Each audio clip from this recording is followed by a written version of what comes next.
டிஆர்எஸ்டி கூட வந்து இன்னைக்கு கேஎஃப்சியில் போய் சிக்கன் சாப்பிட போகிறோம். நீங்கள் நிறைய பேர் டிஆர்எஸ்டி கேஎஃப்சி சிக்கன் வாங்கி கொடுங்க சொல்லிட்டே இருக்கீங்க. நீங்கள் டிஆர்எஸ்டி விட்டு சாப்பிட்டுறீங்க, அவளுக்கு வாங்கி கொடுங்க சொல்லிட்டே இருக்கீங்க. வெளியே ஃபுல்லாக அலோடே இல்லை, நான் தான் தெரியாமல் வாங்கி தருவேன். இப்போ ஸ்கூல்ல இருந்து அப்படியே தூக்கிட்டு வந்துட்டோம். கேஎஃப்சி சிக்கன் சாப்பிடலாம்னு சொல்லிட்டு அது சொல்ல ஓகேவா? ஓகே ஓகே சொல்லு ஓகே ஆய் சொல்லலாம் வாய கை விடாது.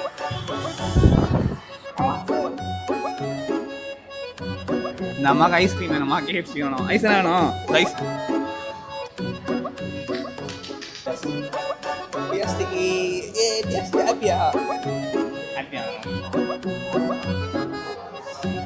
இன்னைக்கு ஒரு புட்டி இந்த அம்மாவுக்கு எனக்கே பார்க்கும்போது வாய் ஊறுது சாப்பிட்றது பார்த்து அழகாக.